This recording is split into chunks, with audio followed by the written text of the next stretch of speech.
আসসালামু আলাইকুম। আশা করি সবাই ভালো আছেন। আপনারা অনেকেই কম বেশি রোস্ট রান্না করে থাকেন, তবে আমি যেভাবে রান্না করি সেভাবেই আজকে আমি আপনাদের সাথে শেয়ার করব। এখানে রোস্টের জন্য আমি মুরগির রান এবং বুকের মাংস 8 পিস সাইজ করে কেটে নিয়েছি। এবার প্রত্যেকটা পিসের মাঝে মাঝে আমি একটা কাঁটা চামচের সাহায্যে ফুটো করে নিব।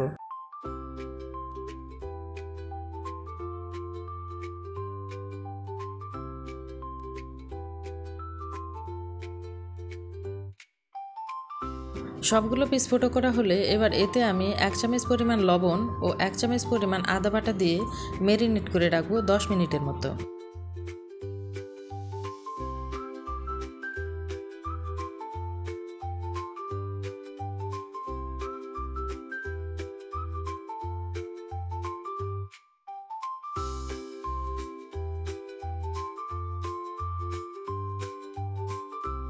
এবার রোস্টের মশলা করে নেওয়ার জন্য আমি সামান্য পরিমাণ জায়ত্রী, ছোট এক টুকরা জায়ফল, একটি কালো এলাচ, 10-15টি সাদা ও কালো গোলমরিচ ও 7-8টি সাদা এলাচ নিয়ে নিব আর 15-20টি কাঠবাদাম পেস্ট করে নিব।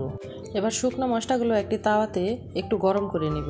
এই মশলাগুলো বেশি ভাজা যাবে না, শুধু একটু গরম করে নিতে হবে যাতে ভালোভাবে গুঁড়ো করা যায়। এবার চুলায় একটি ফ্রাই প্যান বসিয়ে কিছু রান্নার তেল দিয়ে দিব আর তেলটি গরম হলে কিছু পেঁয়াজ বেরেস্তা করে নিব। আর তেলের পরিমাণ আমি একটু বেশি করে নিয়েছি। এই তেল দিয়ে আমি পুরো রোস্ট রান্না করে নিব।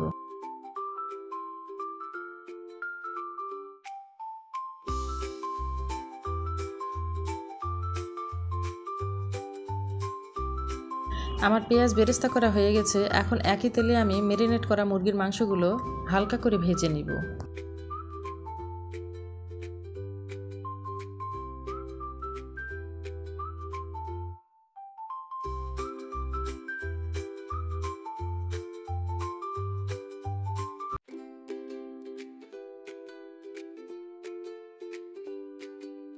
সবগুলো মাংস ভাজা হয়ে গেলে ওই তেলেই আমি 3 টেবিল চামচ পরিমাণ পেঁয়াজ বাটা দিয়ে দিব আর পেঁয়াজের পানি না শুকানো পর্যন্ত ভেজে নিব।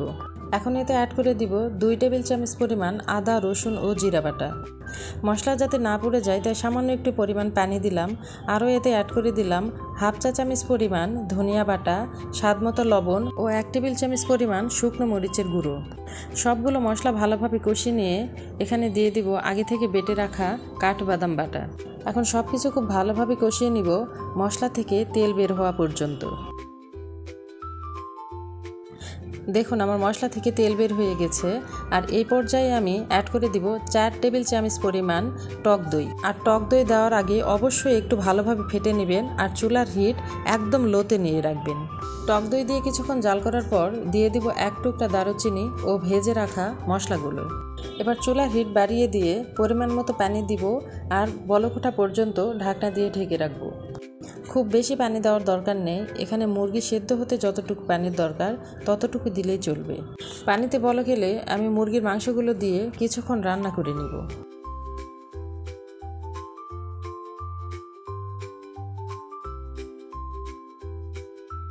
মুরগি সেদ্ধ হয়ে ঝোলগুলো যখন একটু গাঢ় হয়ে আসবে তখন এখানে অ্যাড করে দিব 3 টেবিল চামচ পরিমাণ চিনি ও 7-8টি ফালি করা কাঁচামরিচ।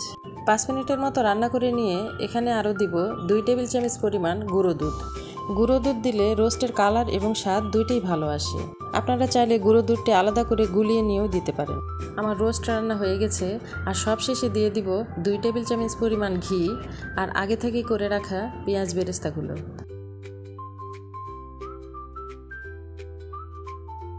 এবার চুলার জাল বন্ধ করে দিয়ে 5 মিনিটের মতো দমে রেখে পরিবেশন করে নেব।